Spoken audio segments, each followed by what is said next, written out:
शांताबाई ने कुछ ही दिन पहले पन्नालाल के यहाँ खाना बनाने का काम शुरू किया था। पन्नालाल की प्रेग्नेंट बीवी माधुरी उससे बहुत अच्छा बर्ताव करती, उसे चाय नाश्ता और कभी कभी खाना भी खिलाती।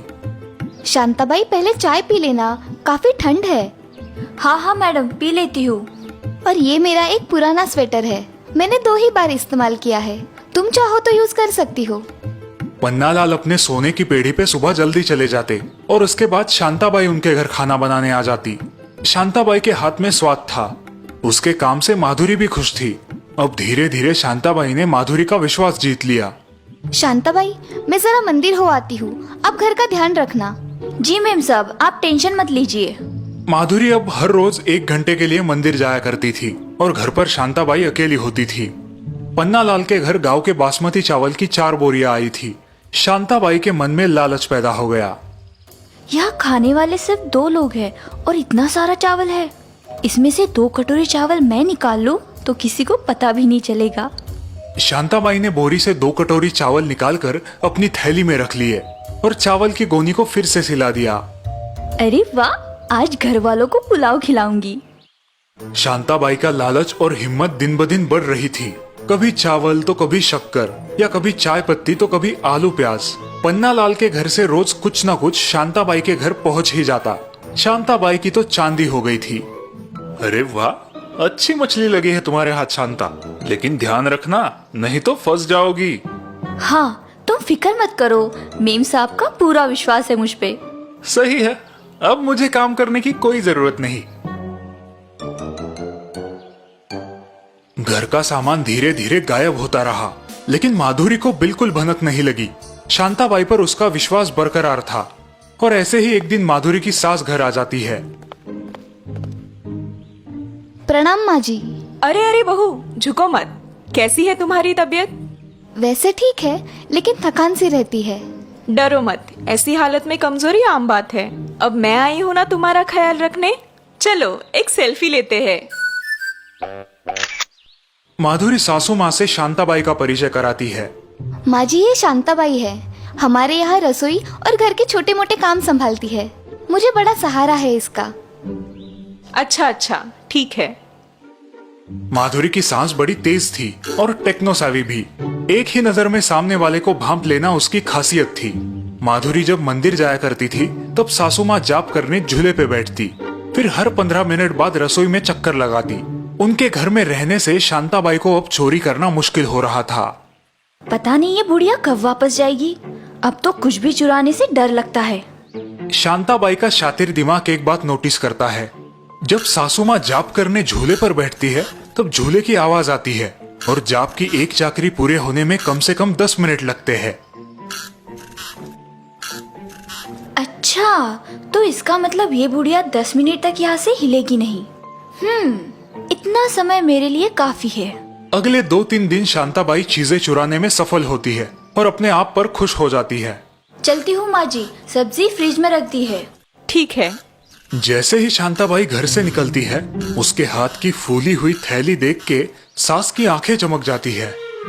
अरे, जब ये सुबह आई थी तब तो ये थैली फोल्ड करके लाई थी, और अब इतनी भरी हुई कैसे थी? अगले दिन शांताबाई काम पे आती है। शांताबाई, बहू मंदिर गई है और मैं जाप करने बैठ रही हूँ। फिर मैं प्रसाद बनाने रसोई में आ जाऊंगी। जी माँ जी। शांताबाई किचन में आती है। झूले की आवाज उसके कान पर पड़ रही है।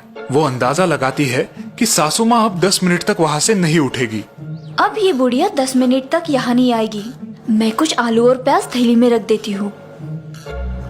काम खत्म होने के बाद शांताबाई घर निकलती है। माँ जी, मैं चलती हूँ। हाँ हाँ, आज क्या बना रही हो घर पे? आज पाव भाजी बनाने की सोच रही हूँ। अरे वाह, अच्छा है। तो कितने आलू और प्याज लिए हैं तुमने? हाँ? सासू का अचानक से आया सवाल सुन के शांताबाई चौंक जाती है, लेकिन बात को संभाल लेती है। जी लिए नहीं, अभी जाते जाते ले लूंगी। इसी दौरान माधुरी भी मंदिर से लौट आती है। लेकिन तुम्हारी थैली में तो ऑलरेडी प्याज और आलू है, जरा देखो तो। शांताबाई को अपनी चोरी पकड़े जाने का एहसास होता है और वो शर्मिंदा होती है। लेकिन आपको कैसे पता चला माँ जी? सास हंसते हुए माधुरी को अपने मोबाइल में रिकॉर्ड किया हुआ वीडियो दिखाती है। वीडियो में शांताबाई को आलू और प्याज थैली में रखते देख माधुरी चौंक जाती है। माँ जी मुझे माफ कर दीजिए, गलती हो गई। लेकिन आप तो जाप कर रही थी ना, मुझे झूले की आवाज भी सुनाई दे रही थी, इसीलिए मैंने चोरी करने की हिम्मत की। शायद तुमने मेरे हाथों में जाप की माला की बजाय ये बहू की माला नहीं देखी। और झूले को एक बार धक्का दो तो अपने आप 5 मिनट झूलता रहता है। 5 मिनट रिकॉर्डिंग के लिए काफी है। और इस प्रकार लालची काम वाली शांताबाई को माधुरी के सास ने अच्छा सबक सिखाया। अब शांताबाई को उस एरिया में नया काम मिलने की कोई गुंजाइश नहीं थी। हे भगवान, ये मैंने क्या कर दिया, अपने ही पैरों पे कुल्हाड़ी मार ली। माँ जी, आज आपकी वजह से हमारा नुकसान टल गया। लेकिन बहू, तुम भी आगे से किसी पे भी आंख बंद करके विश्वास मत रखना। ये कलयुग है, याद रखना। सिमरनपुर नाम के गांव में माया अपने पति रामू के साथ रहती थी। रामू बड़ा ही सज्जन आदमी था, जो अपनी जितनी आमदनी है उसी में खुश था। लेकिन उसकी पत्नी माया, वो बहुत ही लालची किस्म की औरत थी, जो हमेशा से एक अमीर बनने का सपना देखती थी। उसका पति किसी कंपनी में मजदूरी करता था। वो हमेशा अपने पति को कोसा करती थी, साथ ही अपने नसीब को भी। उसकी अमीर बनने की चाह इतनी ज्यादा बढ़ चुकी थी कि वो अमीर बनने के लिए किसी भी हद तक जा सकती थी। एक दिन वो अपने पति से, अजी, आप कब तक ऐसे गरीबी में दिन बिताना चाहते हो? मजदूरी के ऊपर भी तो कुछ होता है ना। तुम क्या कह रही हो माया? तुम जानती हो मैं पढ़ा लिखा नहीं हूँ, और मैं जो काम कर रहा हूँ और जितनी मुझे आमदनी मिलती है उसमें मैं खुश हूँ। हाँ, आप तो इसके ऊपर कुछ सोच ही नहीं सकते। वो रमेश देखिए तो, 1 साल में कहाँ से कहाँ चला गया। उसका तो सिर्फ एक ठेला था, अब देखो 2 ठेले लगाता है, वो भी खुद के। अरे आपको क्या पता कि अमीर लोगों के पास कितनी बड़ी बड़ी गाड़ियां, बंगले, कपड़े, बाप रे बाप। माया ये सोचते सोचते सपने में चली जाती है कि अब वो एक अमीर औरत बन चुकी है। उसके पास भी बड़ी बड़ी 2 गाड़ियां हैं, उसमें बैठकर वो शॉपिंग करने जा रही है। तभी रामू माया को जोर जोर से हिलाता है और उससे, अरे ओ महारानी, सपने से जागिए और मुझे खाना परोसिए। माया सपने से जागकर, कितने बार आपको कहा है कि मुझे सपने से मत जगाया करो। अरे असल में ना सही, मैं सपने में तो अमीर बन सकती हूँ ना। ठीक है। ऐसा कहकर रामू खाना खाने बैठ जाता है और माया उसे खाना परोसकर खुद भी खाना खाने बैठ जाती है। खाना हो जाने के बाद वो दोनों सो जाते हैं। दूसरे ही दिन वो सोच लेती है कि अब वो भी छोटा मोटा काम करेगी। तभी उसे याद आता है कि उसने शादी से पहले आइसक्रीम बनाने की क्लास की हुई है और उसमें वो एक्सपर्ट थी। वो ठान लेती है कि अब वो आइसक्रीम बनाकर लोगों को बेचेगी। सुनिए जी, आप जितने पैसे कमाते हो उसमें मेरी जरूरत की चीजें मुझे नहीं मिलती। अब मैंने सोच लिया है कि मैं कल से ही आइसक्रीम बनाकर बेचूंगी और कुछ पैसे कमाऊंगी। माया देखो, तुम जो करना चाहो तुम कर सकती हो, लेकिन सच्चाई का रास्ता कभी मत छोड़ना। तुम्हें पहले बहुत सी परेशानियों का सामना करना होगा, तभी तुम्हें सफलता मिलेगी। हाँ, जैसे आप कह रहे हो वैसे ही करूंगी। अब माया दूध लाकर उससे बड़ी आइसक्रीम बनाती है और फ्रिज में रख देती है। अब दूसरे ही दिन माया आइसक्रीम लेकर बेचने जाती है। आइसक्रीम ले लो, आइसक्रीम, फ्रेश वाली आइसक्रीम ले लो आइसक्रीम, फ्लेवर्ड वाली आइसक्रीम ले लो। गर्मी के दिन थे तो बच्चे भी भाग कर आते और कितने की है आइसक्रीम और कौन कौन से फ्लेवर है ये पूछ जाते और माया से आइसक्रीम भी खरीदते। माया आइसक्रीम बनाने में बहुत माहिर थी। एक बार अगर उसके हाथ का बना आइसक्रीम खाए तो लोग खाते ही रह जाते। एक में तो किसी का मन ही नहीं भरता था। दिन बीतते गए। अब माया का आइसक्रीम का काम जोरों से चल रहा था। अब माया के पास बढ़िया पैसे जमा हो चुके थे। वो अपने पति से, देखा आपने, मेरे पास तो आज आपसे भी ज्यादा पैसे जमा हो चुके हैं। अब मैं जल्दी ही अपनी खुद की आइसक्रीम की गाड़ी खरीदूंगी। अरे वाह माया, लगता है तुम्हारा काम बहुत जोरों से चल रहा है। लगता है अब तुम्हारा सपना जल्द ही साकार होगा। हाँ, बिल्कुल जरूर होगा। माया मन ही मन सोचने लगती है कि अगर वो आइसक्रीम की क्वांटिटी कम कर दे या फिर पैसे बढ़ा दे तो उसे और भी ज्यादा मुनाफा होगा। और अब दूसरे ही दिन माया आइसक्रीम की क्वांटिटी कम कर देती है, साथ ही पैसे भी बढ़ा देती है। लेकिन उसकी टेस्ट के कारण लोग उससे आइसक्रीम खरीद ही रहे थे।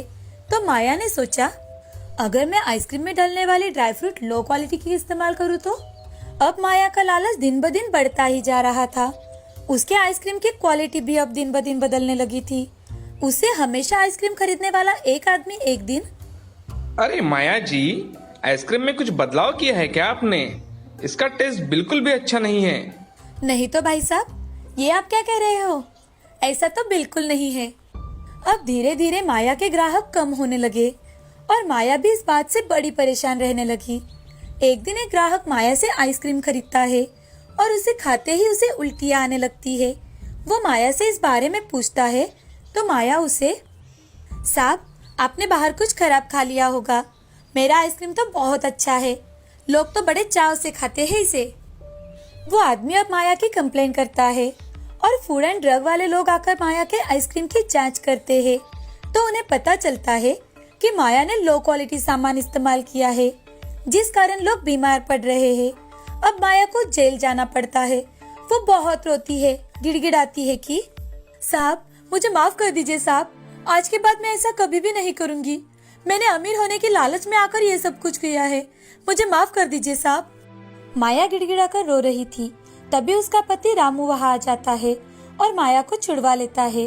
घर जाते ही माया रामू से, मुझे माफ कर दीजिए, मैंने आपकी बात ना मानकर बहुत बड़ी गलती की है। मैंने जल्द ही अमीर बनने की चाह में लो क्वालिटी सामान इस्तेमाल किया और आज आपको मेरे कारण बड़े परेशानियों का सामना करना पड़ा है। देखो माया, मैंने हमेशा तुमसे ये कहा है और आज भी यही कहूंगा, अगर हम माने तो हम कम पैसों में भी अमीर है। अमीरी सिर्फ पैसों से नहीं होती, वो विचारों से भी होती है। हमारे पास पैसे है या नहीं, इससे ज्यादा हम कितने सुखी हैं, ये मायने रखता है। माया पैर पकड़कर रामू की माफी मांगती है और फिर कभी भी ये भूल ना करने का वचन देती है। रामू भी उसे माफ कर देता है। अब दोनों खुशी खुशी अपना जीवन व्यतीत करते हैं।